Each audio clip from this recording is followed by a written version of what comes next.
पसीना बोता है सोना उगाता, जमाने भर को है खुशियां लुटाता। दुआएं प्रार्थनाएं हैं हमारी, फले फूले हमारा अन्नदाता।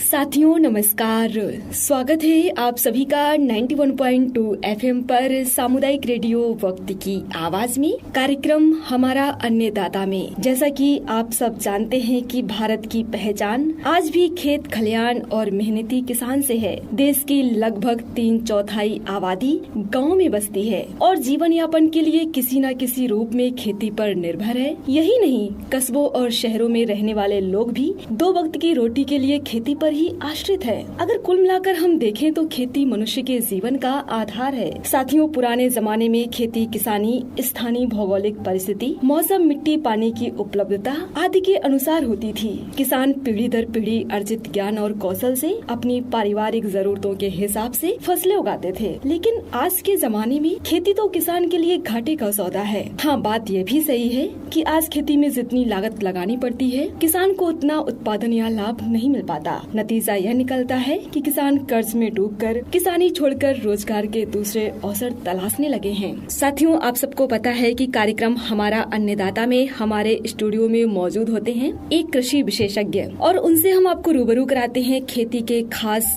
पहलुओं को लेकर के। और आप सबको पता है कि पिछले कई महीनों से हम चर्चा कर रहे हैं कि खेती आने वाले दिनों में किस प्रकार से कम लागत में करें, कम लागत में कैसे बेहतर पैदावार करें, अपने बीजों को कैसे संजोकर रखें, और जो किसान आज पूरी तरह से बाजार पर निर्भर है उसकी निर्भरता कैसे खत्म की जाए। आप सब सोच रहे होंगे कि आखिर आज हमारे स्टूडियो में कौन से विषय विशेषज्ञ मौजूद हैं। चलिए हम आपके इंतजार की घड़ियों को खत्म करते हैं और मिलवाते हैं अपने स्टूडियो में मौजूद विषय विशेषज्ञ से। सर, आपका बहुत बहुत स्वागत है हमारे कार्यक्रम हमारा अन्नदाता में। किसान भाइयों का पहले तो हम हृदय से धन्यवाद देना चाहेंगे जो इस कार्यक्रम को सुनने के लिए वो अपना समय निकालते हैं, इसके महत्व को जानने के लिए अपना समय निकालते हैं। मेरा नाम बालकृष्ण है। मैं आर्ट ऑफ लिविंग संस्था परम पूज्य श्री श्री रविशंकर जी के माध्यम से, उनकी प्रेरणा से किसान भाइयों के लिए कार्य कर रहा हूँ। पूरे भारत में भ्रमण होता है। जैसा कि आप सब लोग जानते हैं कि आज ये विपरीत परिस्थितियाँ आई हैं, ऐसी विपरीत परिस्थितियों में भी लाखों किसान ऐसे हैं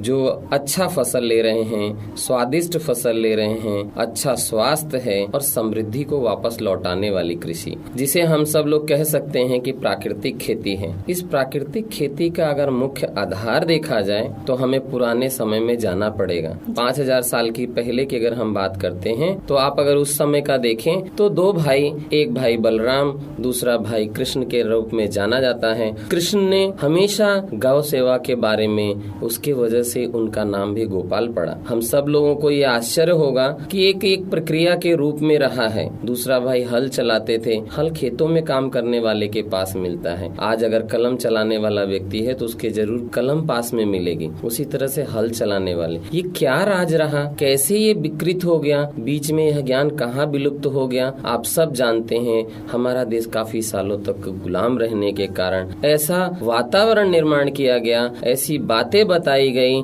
जिसमें यह साबित कर दिया गया कि लोगों के मन मस्तिष्क में यह बात बैठ गई कि हमारे खेतों में तो उत्पादन होता ही नहीं है। अरबों साल से चली आई पृथ्वी पर अन्न का तो उत्पादन कम होता जा रहा है, कृषि से निर्भरता हटती जा रही है। लोगों को बहुत ही अद्भुत चीज जो हमें लगती है जानकारी देना चाहूंगा। कृषि की रीढ़ रही है जो हमारी गौ माता कहते हैं हम जिसे, आज उस माता को किसान भाइयों ने निकाल दिया अपने घर से। ये बड़े दुर्भाग्य की बात है कि जब तक माँ घर में रही समृद्धि रही है। ये मानो या ना मानो आज भी देखने को मिल रहा है, क्योंकि जिसे हम माता कहते हैं वो सब कुछ लौटाती है। जिस घर में ये गौ माता अपना शरण लेती है, रहती है, जो घर के लोग सेवा करते हैं उसका दायित्व हो जाता है। जैसे ही ग्रह नक्षत्र बदलते हैं किसानों के, तो वह माता के रहने के कारण वह ग्रह नक्षत्रों को भी अपने कंट्रोल करती है, उनको ठीक करने का काम करती है। इसके लिए पैसा नहीं देना पड़ता है। दूसरी बात, ये कैसे होता है, देसी गाय के जो डील है, हम्प जिसे कहते हैं, उसमें सूर्य केतु नाड़ी पाई जाती है। बहुत से किसान भाई जानते हैं, जो नहीं जानते हैं उनके जानकारी के लिए हम ये बता रहे हैं कि सूर्य केतु नाड़ी सूरज की रोशनी में अपने शरीर के अंदर स्वर्ण भस्म बनाती है, जिसका सीधे नाड़ी से तंत्र से जुड़ा हुआ है, और वह जो है स्वर्ण भस्म गाय के दूध में मिलती है। इसीलिए दूध नहीं कहा जाता, उसे अमृत कहा जाता है। उससे बने हुए पदार्थ को अमृत कहा जाता है। ये हमारे स्वास्थ्य को लौटाने वाली है। आज प्रचार आ रहा है, हम लोग टीवी पे प्रचार देखते हैं, हमें बाजार पे निर्भरता है, सोना चांदी चमनप्राश खाओ, बुद्धि तेज बचाओ। हम कहते हैं उन घरों में आज भी जाके आप भ्रमण कर लीजिए जिन घर में देसी गाय के दूध पीने वाले बच्चे हैं, आज भी वह भारत का नाम रोशन कर रहे हैं, साइंटिस्ट बन रहे हैं ऐसे घरों के बच्चे। ये पाया जा रहा है। दूसरी चीज आपको बताएं कि देसी गाय के दूध की तो जितना भी बखान किया जाएगा वो कम है। दही का, घी के बारे में अगर हम चर्चा करते हैं तो घी आज इतनी बीमारियों का निदान करने का उपाय बन गया है। आयुर्वेद में आजकल गाय की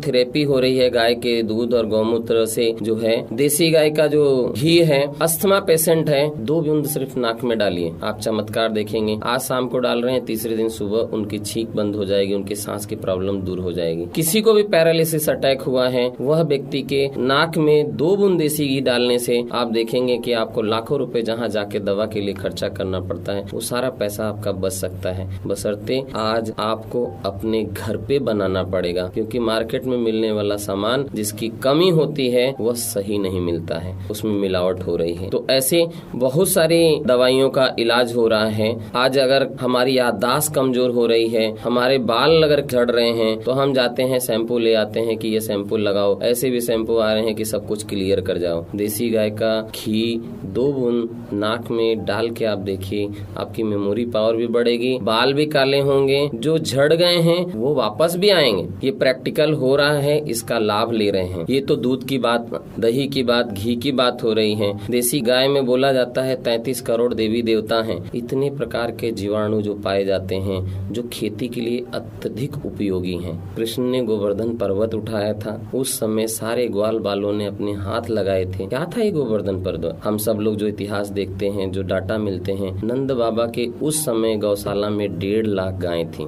जहाँ 1.5 लाख गाय हों, वहाँ पे गोबर का पहाड़ हो जाता है, इसीलिए उसे गोवर्धन कहते हैं। और उसका उपयोग कब करना है? पर्वत कब उठाया गया था? जब बरसात बहुत तेज हो रही थी, तब सबने हाथ लगाया और सबने हाथ लगा के उसको खेतों में पहुंचाया, जिसके कारण समृद्धि वापस आई। ये राज के रूप में है। आज भी पूजा पद्धति करते हैं, गौरी गणेश बना के लोग रखते हैं। आज भी शुभ कार्य कोई करना है, उस शुभ कार्य में हमारी जानकारी में देसी गाय के ही गोबर का इस्तेमाल किया जाता है। अगर साइंस की बात करें तो साइंस कहता है कि 21 लक्षण होते हैं बास इंडिकस फैमिली के, देसी गाय के। उन लक्षणों के आधार पे कहा जाता है कि यह गाय है, ये नहीं है। हमें लेके आया गया, हमें बताया गया कि यह है देसी गाय, हटा दो। क्यों हटा दो? ये आधा लीटर दूध देती है। जर्सी लेके आओ, ये 12 लीटर देती है, 15 लीटर देती है। उसको गाय कहना भी गाय माता का अपमान है कि 21 लक्षण में से एक भी लक्षण नहीं पाए जाते। झेबू परिवार के होने के साथ साथ आप सबको बताएं, देसी गाय आगे से चौड़ी होती है, लेकिन जर्सी में दोनों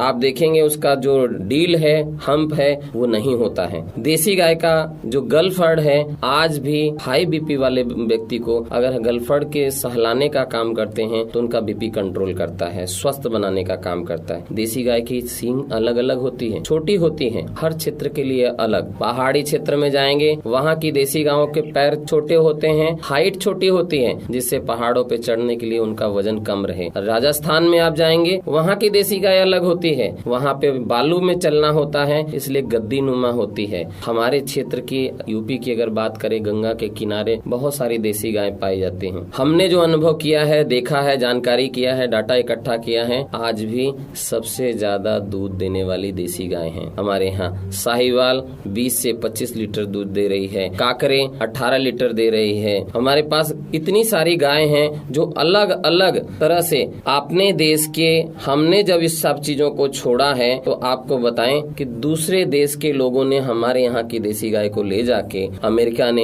एक गाय ले गए, उसका नाम दिया है ब्राह्मीण, अच्छे बैल के साथ उसका आगे पीढ़ी चलाया है, 60 लीटर दूध दे रही है। तो कहाँ कहते हैं कि जर्सी गाय इससे ज्यादा दूध देती है? दूध का भी व्यापार करना था तो हमें इसका महत्व समझना चाहिए था। कम दूध देने वाली गाय का किस चीज में उपयोग है? ये कम दूध देती थी, इसका खेती में बहुत बड़ा उपयोग है। हम गुजरात की अगर बात करते हैं तो गिर गाय है वो 25 लीटर दूध दे रही है। रेड सिंधी पंजाब की जो गाय है वो 22 से 25 लीटर दूध दे रही है। हम आपको एक और चीज बताना चाहेंगे, मिर्जापुर जनपद है, मिर्जापुर जनपद में एक ब्लॉक है जहाँ एक गौशाला है, वहाँ पे ऐसी गायों को लाया जाता है जो आधा लीटर दूध देती हैं। आप सब लोग सीमन चढ़वाते हैं। सीमन चढ़वाने से प्राकृतिक रूप से, नेचुरल रूप से गर्भाधारण नहीं होता है, जिसके कारण गाय अपने दूध को कम करती जा रही है। और वहाँ पे आपको देखने को मिल सकता है कि आधा लीटर दूध देने वाली गाय आज 5 लीटर से लेके 8 लीटर दूध दे रही हैं, उनको अच्छे बुल के साथ क्रॉस कराने पे। अगर हम बैलों की बात करें, पहले हमारे खेती के लिए बैल हमारे स्तंभ का काम करते थे। बैल के बिना खेती होने वाली नहीं थी। क्यों?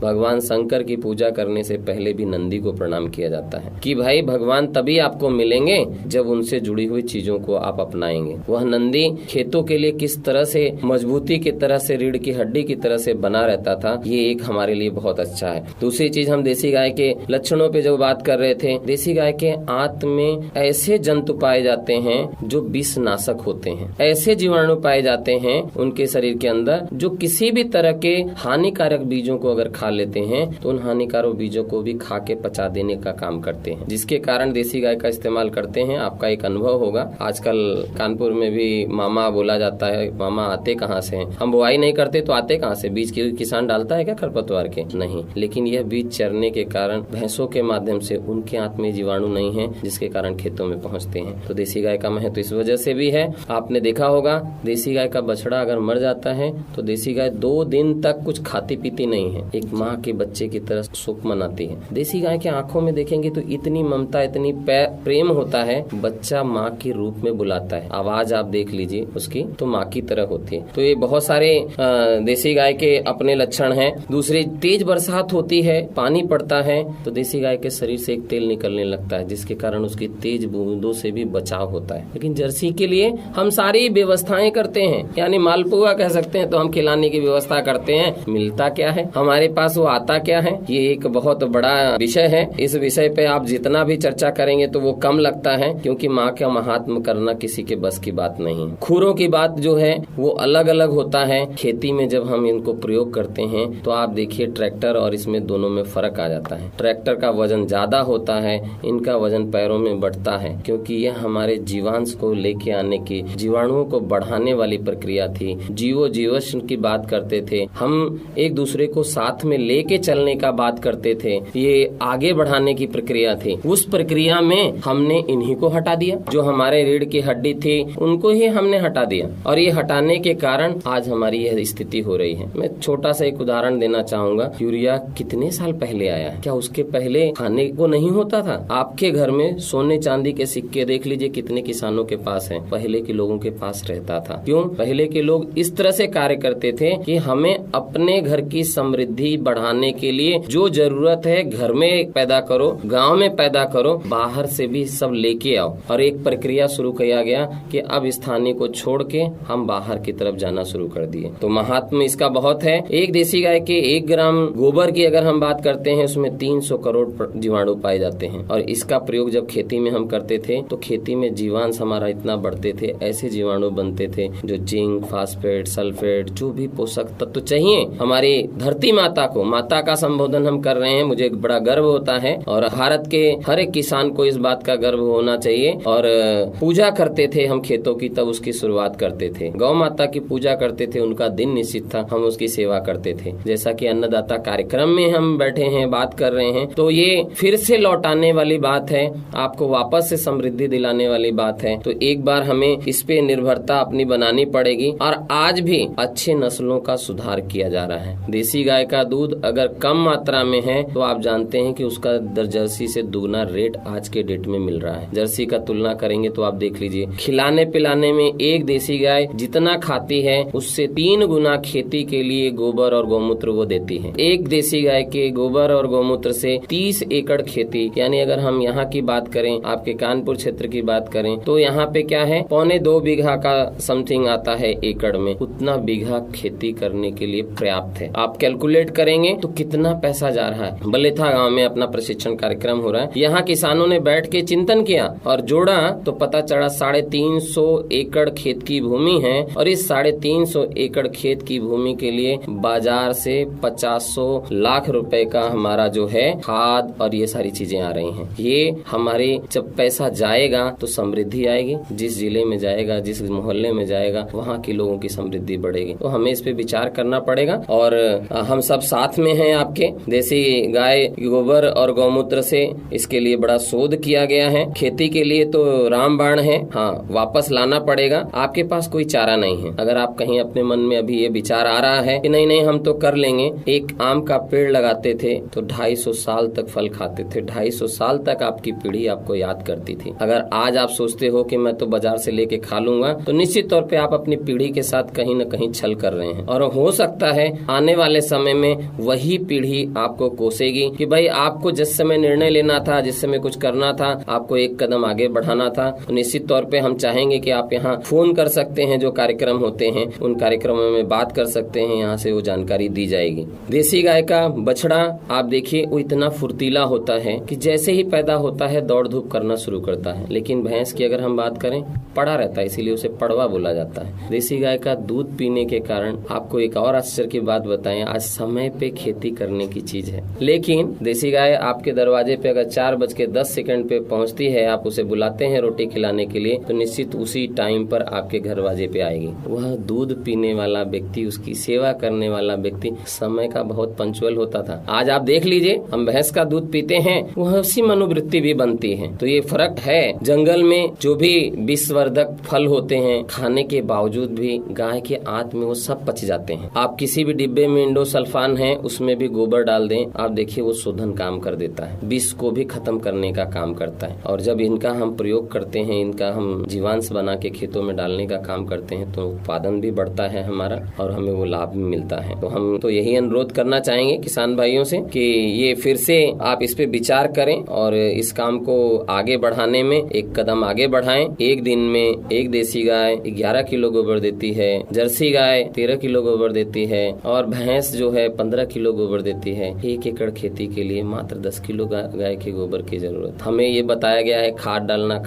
खाद डालने की भी जरूरत नहीं पड़ती है, क्योंकि हम खाद नहीं दे रहे हैं, सब खाद्य हमारे भूमि में उपलब्ध है। डॉक्टर अल्बर्ट जैसे साइंटिस्ट ने रिसर्च करके बता दिया है, भारत की भूमि में वो सब कुछ मौजूद है, लेकिन कच्चे रूप में है। वह कैसे हमारी खेती के लिए उपयोगी होगा, कैसे लाभदायक होगा, वह देसी गाय के जीवाणु करते हैं। एक और आश्चर्य की बात आपको बताएं, आप कभी भी प्रयोग करके देख सकते हैं। जंगलों में जाते हैं, जहाँ जहाँ भी देसी गाय का गोबर मिला, हम लोगों ने उन कंडों को उठाया, मिट्टी को खोदा, तो देसी केचुए जो हमारी मिट्टी के भूमि को उर्वरा शक्ति को बढ़ाने का काम करते हैं, 15 से 20 फीट का नीचे से ऊपर मिट्टी को फर्टाइल करने का काम करते हैं। यूरिया डालने से तो हमें लगता है कि मर ही जाते हैं, और आपने देखा भी होगा, जिंदा तो नहीं रहते होंगे, लेकिन देसी गाय का गोबर डालने से वो केचुए पुनः काम में लग जाते हैं और रात दिन आपके लिए काम करते हैं। 2 देसी केचुए 1 वर्ग फीट मिट्टी को पूरा का पूरा फर्टाइल कर देते हैं। ये देसी गाय के कारण होता है। अब माता का उसके साथ क्या संबंध है, ये माँ और वही जान सकते हैं, दूसरा व्यक्ति उसको समझ नहीं सकता है। और जहाँ तक मुझे जानकारी है कि 15 फीट मिट्टी में अगर फर्टाइल करता है तो बरसात का पानी भी धीरे धीरे रिस के खेतों में जाता है, जिससे नमी बनी रहती है। और फसलों की उत्पादन के लिए नमी की जरूरत है, वाष्प की जरूरत है, न कि ज्यादा पानी की। आज हमारी जमीन जहाँ सीमेंटेड हो रही है, ऐसी सीमेंटेड जमीन को भी उपजाऊ मुलायम बनाने का काम हमारी ये माता करती है, देसी माता, जो हमें और आगे बढ़ाने के लिए, फसलों का उत्पादन देने के लिए पूर्ण तरह तैयार करती है, स्वाद को वापस ले आती है।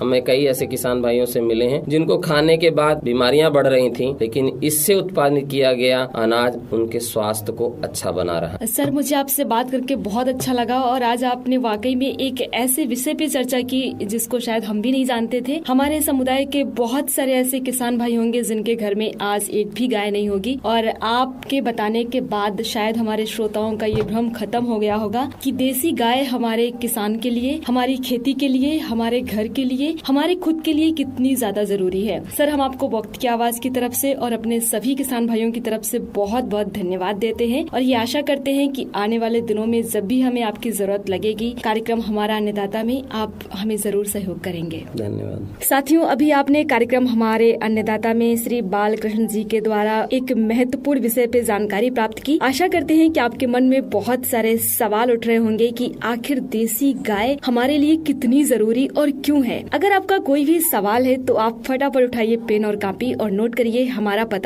पता है सामुदायिक रेडियो वक्त की आवाज, बैरी दरियाओ 91.2 FM कानपुर देहात। और फोन करने के लिए हमारा नंबर है 7897969696। तो साथियों, इसी उम्मीद और वादे के साथ अब आप अपनी रेडियो दोस्त नीतू को दीजिए इजाजत कार्यक्रम हमारे अन्नदाता से। अगले सप्ताह फिर मिलेंगे एक खास विषय को लेकर। तब तक के लिए आप सभी को मेरा नमस्कार। पसीना बोता है सोना उगाता, जमाने भर को है खुशियां लुटाता। दुआएं प्रार्थनाएं हैं हमारी, फले फूले हमारा अन्नदाता।